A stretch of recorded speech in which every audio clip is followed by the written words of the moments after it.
She spent $620,000 to climb one of the world's deadliest mountains, fired her most experienced guide for telling her to slow down, and publicly humiliated the Sherpa team on Instagram to her 2 million followers. When her body was finally pulled from a crevasse on the slopes of Lhotse, the man who risked his life to carry her out was the exact same Sherpa she had called a glorified luggage carrier 3 weeks earlier. So, what does it take for a woman with unlimited money, a massive audience, and zero fear to end up frozen and broken inside a mountain she never respected? Rescuers found her phone still in her hand. The screen was cracked down the middle, spiderwebbed from the cold, but the camera app was still open. She had been pointing it at her own face in those final hours inside the crevasse, so somewhere in the dark and the ice at nearly 26,000 feet, Victoria Wren had tried to film her own death. To understand how it came to that, you have to go back to January, when Victoria first announced the climb. She did it in a reel. 60 seconds, ring light, hair done, sitting in her Dallas penthouse with a glass of sparkling water and a map of the Himalayas pinned to the wall behind her. 2 million people watched it in the first 24 hours. She was going to summit Lhotse, the fourth highest mountain in the world, standing at 8,516 meters above sea level. Not Everest. She said that out loud with a little smile. Everest is for tourists, she told the camera. I want the real thing. Victoria Wren was 44 years old. She had built a real estate empire across Texas and Louisiana, closing deals in the time it took most people to finish lunch. She had a trainer, a nutritionist, a social media manager, and now a $620,000 expedition package with Himalayan Summit Treks, a mid-tier Nepali guiding company based in Kathmandu. The package included private charter flights, a custom base camp setup with heated sleeping tents, and a dedicated cook, a personal film crew of 2, and a full Sherpa team led by a man named Nima Charing. Nima was 38 years old. He had summited Lhotse 19 times. 19. He had guided clients through frostbite, through sudden storms, through altitude sickness so bad they couldn't remember their own names. He was quiet and careful and good at his job in the way that only comes from doing something dangerous for a long time without dying. When Victoria arrived at base camp in late April, Nima was the first one to shake her hand. She posted a photo of it. The caption read, "Met my luggage carrier for the next 6 weeks." It got 400,000 likes. Nima saw it. Several members of the Sherpa team saw it. Nobody said anything out loud. They were professionals, but one of the junior guides, a young man named Sonam, told investigators later. We all saw the post. We knew what kind of client she was. Nima just said, "Okay, we do our job." He always said that, do the job. The first 2 weeks went the way they were supposed to. Victoria completed her first acclimatization rotation, climbing to Camp 1 at 6,100 meters and back down, letting her body begin to adjust to the thin air. She complained about the pace. She filmed everything. At base camp, prayer flags snapped in the wind off the glacier, and the air smelled like ice and stove fuel, and the faint sweetness of instant noodles. At night, the cold was absolute. You could hear the glacier groaning beneath the tents, slow and deep, like something enormous turning over in its sleep. During the second rotation, Nima recommended an extra rest day at Camp 2. Victoria had a brand sponsorship post due. An activewear company was paying her to appear in high-altitude content by a specific date, and the deadline was 2 days away. She went live from her tent to film the content instead of resting. When Nima knocked and asked to speak with her, she told the camera, "Hold on, my luggage carrier needs something," and laughed. The argument that followed was not filmed, but 3 other climbers in adjacent tents heard parts of it. A British mountaineer named David Coates, who was attempting Lhotse as an independent climber that same season, told expedition investigators, "I heard her say, very clearly, that she had paid more for this climb than he would make in 20 years, and that she didn't need a rest day, she needed a guide who would take her to the top. Then I heard a tent zip, and that was it." Nima filed a formal complaint with Himalayan Summit Treks that same evening via satellite phone. He requested to be removed from the client assignment. The company hesitated. Victoria was their highest paying client that season by a wide margin. After 2 days of back and forth, Nima was reassigned to a different expedition group. He did not make a scene. He packed his gear and walked to another tent cluster further along the glacier, and his replacement was a guide named Pasang Rinji. Pasang was 29 years old. He was in his first full season as a working guide on Lhotse.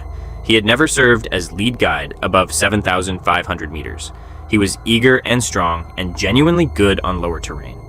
But he had never led a client through the death zone, which on Lhotse begins above 8,000 meters, where the air holds so little oxygen that your brain begins to make mistakes before you realize it is making them. Himalayan summit treks did not tell Victoria any of this. They told her Pasang was a senior team member. They moved on.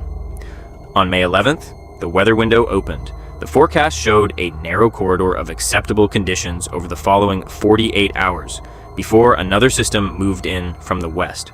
The company's meteorologist flagged it as a yellow advisory, meaning marginal. Several other expedition teams at base camp chose to wait. Victoria did not wait. She posted a reel from Camp 3 at 7,400 meters, standing in her red and black downsuit against a sky the color of a bruise. The wind was already audible in the audio. She looked straight at the camera and said, "Weather is a mindset." Pasang watched her film it. He had checked the forecast 3 times that morning. He told base camp coordinator Lakpa Sherpa via radio, "The window is very small." I told her. She said we go. Lakpa asked if he wanted to abort. Pasang was quiet for a moment. Then he said, "She is the client." They left Camp 3 at 2 a.m. on May 12th. The temperature was minus 34 degrees Celsius. The fixed lines, ropes anchored into the ice by prior expedition teams, were coated in a thin layer of new frost. Every exhale turned to ice crystals before it left your face. Inside a balaclava, frozen snot cracked like thin glass when you moved your jaw. The metallic taste of altitude sat at the back of your throat, permanent and chemical, like sucking on a coin. At 7,900 meters, oxygen levels are roughly 40% of what they are at sea level. Every step required full concentration. Every step was a negotiation between your body and the mountain. At 4:18 a.m., the cloud wall hit. It did not roll in slowly, it arrived like a door closing. One moment there were stars, the next moment there was nothing but white. Victoria stopped moving. Pasang stopped beside her. He could see 3 meters in front of his headlamp. He reached for his radio. And that was when the mountain stopped being a backdrop for content and became something else entirely. When the white was not the white of fog, it was the white of erasure. It swallowed the headlamp beam at the 4 meters and gave nothing back. Pasang pressed his radio transmit button and called base camp. The signal clicked and died. He tried again. Static. He tried a 3rd time and got half a word before the connection dropped. The temperature inside the dead radio casing had already fallen below the operating threshold for the lithium battery. It was not broken, it was frozen. Victoria said very calmly, "Just keep going, we're close." Pasang told her they needed to stop and wait for visibility. She shook her head inside her hood. He could see her eyes through the goggles, and they were not afraid. That was the problem. Fear was the correct response to what was happening, and she did not have it. She unclipped from the fixed line. Pasang saw her do it. He reached out and she stepped forward before he could grab her arm. She said the fixed line was going in the wrong direction. She said she could navigate by the slope angle. She had read about this in a book. At 7,900 meters, with less than half the oxygen her brain needed to function correctly, she was making decisions based on things she had read in a book. Pasang stayed clipped. He followed her as closely as he could, calling her name every few seconds, keeping her in the narrow cone of his headlamp. She moved with surprising confidence, leaning into the slope, planting her crampons with the firm, deliberate motion of someone who had practiced in a gym and believed that practice was the same as experience.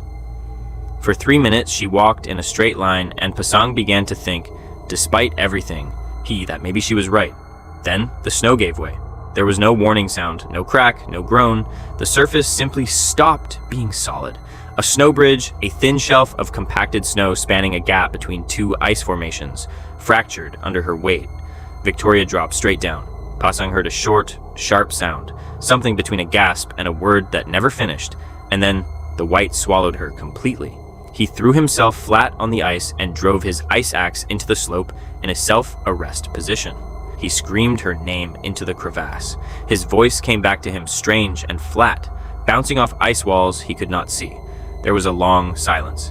Then, from somewhere below, he heard her make a sound. It was not a word, but it was something. The crevasse opening was roughly 1 meter wide. Pasang shone his headlamp down into it and could see nothing past 5 meters.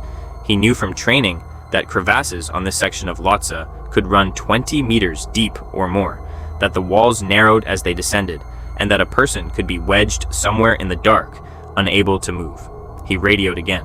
This time, the battery produced a single burst of sound, enough for him to say a location and a name, and then it died completely. Below, Victoria had landed on an ice ledge approximately 9 meters down. She did not know the depth. She knew her legs were wrong. The pain arrived in waves, enormous and white-hot, and she understood with perfect clarity that both of her legs had been badly injured in the fall. She could not stand. She could not climb. When she reached for her phone, her fingers found it by habit, and the screen lit up in the dark of the crevasse, and she saw that she had a partial signal from a cell repeater installed by an expedition team lower on the mountain. She opened Instagram. She went live. Several hundred viewers joined in the first minute. The footage showed nothing but ice wall and darkness and the condensation of her breath. She was speaking, but the words were not fully coherent. She said she was in a hole. She said it was very cold. She said the views from inside a crevasse were, quote, actually kind of insane.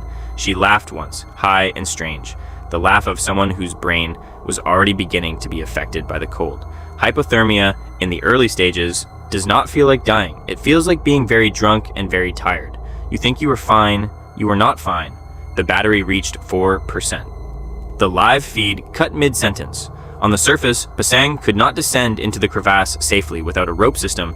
He did not have enough equipment to build alone. He anchored himself to the slope and screamed for help into the white. The wind took his voice and broke it apart. He was at 7,900 meters on the southeast face of Lhotse, and the nearest other climbers were somewhere in the whiteout, and the nearest other human voice might as well have been on another planet. 22 minutes after the fall, a South Korean expedition team moving on a parallel route heard Pasang's calls. Their lead guide, a man named Jong-Soo-Oh, reached him with a satellite phone. Pasang made contact with Himalayan Summit Trek's base camp coordinator Lakpa at 5:09 a.m. Lakpa's voice, recorded in base camp communication logs, was steady and quiet. But he asked for the location. He asked for the victim's condition as best Pasang could determine. Then he asked Pasang to stay on the line and not move. The temperature dropped another 4 degrees in the next 30 minutes as the storm fully settled over the upper mountain. Wind readings at Camp 3 registered 71 kilometers per hour. At Victoria's location, higher and more exposed, the actual wind was almost certainly stronger. Inside the crevasse, sheltered from the direct wind, the temperature was a brutal -28, but the wind could not reach her. The cold would work more slowly there than it would have above. This was the only thing working in her favor. It was not working fast enough. Hypothermia progresses in stages. In the first stage, the body shivers violently, pulling blood toward the core, sacrificing the extremities. Victoria had been shivering hard since before the fall. The shivering now began to slow. This is not an improvement. This is the body running out of fuel to shiver with. When the shivering stops, the core temperature is dropping in the direction of unconsciousness. Her fingers, even inside her expedition gloves, had passed through numbness into something beyond numbness, a kind of distant absence. She tried to flex them and could not tell if she had succeeded. She tried to call out to Pasang. Her voice came back to her as something thin and papery, not the strong voice she was used to having. She tried again, louder. The ice walls absorbed the sound. 9 meters of frozen rock and glacial ice between her and the surface might as well have been a sealed room. At 6:33 a.m., base camp reached the South Korean team's satellite phone again. Lakpa told Pasang that a rescue team was being assembled at Camp 2. Then Lakpa asked one question. He asked whether Nima Chering was available. Nima was at Camp 2. He had been sleeping. When Sonam woke him and told him what had happened and who the client was, Nima was quiet for a moment. Then he got up and started putting his boots on. They reached her at 3:14 in the morning of May 13th. The rescue team had taken 11 hours to reach the crevasse from Camp 2. 11 hours of navigating fixed lines in wind that hit 80 kilometers per hour, of building anchors in ice that cracked and shifted, of moving through a mountain that had become openly hostile. Nima Chering led the team. Behind him were 2 senior Sherpas, Mingma Gyalji and Dorje Wangchuk, and a Western high-altitude medic named Paul Ellery, carrying 11 kilograms of emergency supplies. Pasang Rinji had stayed at the crevasse opening the entire time, anchored to the slope, calling down to Victoria every 15 minutes. She had stopped answering at hour 7. Nima descended on a fixed rope and reached her in 4 minutes. Victoria was on her left side on the ice ledge, her right leg bent at a severe fracture angle, her left leg pinned beneath her. Her down suit was unzipped at the collar, a recognized hypothermia phenomenon called paradoxical undressing, where the dying body mistakes its own shutdown for heat. Her goggles were pushed up on her forehead. Her eyes were open but not seeing. 8 shallow breaths per minute. Her phone was frozen in her right hand, screen dead for hours. Nima pressed 2 fingers to her neck, making a pulse. Faint and irregular, but there. He called up, "She's alive. Barely. Get the equipment down." Paul Ellery started rewarming protocol immediately, placing chemical heat packs at her neck, armpits, and groin. He administered supplemental oxygen and splinted the fractured leg. Her core temperature read 29.1 degrees Celsius.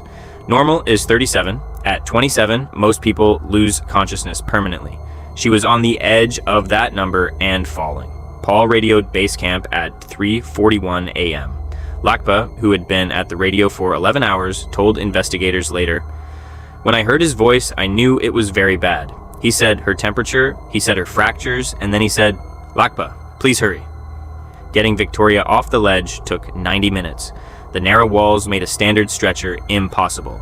Now Nima and Mingma improvised a harness lift using 2 rope systems. At the moment of lift, Victoria made a small involuntary sound, pain reaching through unconsciousness to find her. Nimi held her hand the entire way up. They surfaced at 4:47 a.m. into minus 38 degree wind. Helicopter pilot Captain Bikram Rai made 3 approaches and aborted all 3. Wind shear. He told investigators, "I have never felt that in 16 years of flying at altitude." At 7:03 a.m., Victoria's pulse stopped. Paul began chest compressions in air so thin that 30 compressions cost as much as 100 at sea level. At 90 seconds, her heart came back. Weak, but back. At 9:44 a.m., Captain Rai made a 4th approach. He held at 8 meters long enough for Mingma and Dorje to secure Victoria to the cable, 12 seconds. Her stretcher rose into the gray sky.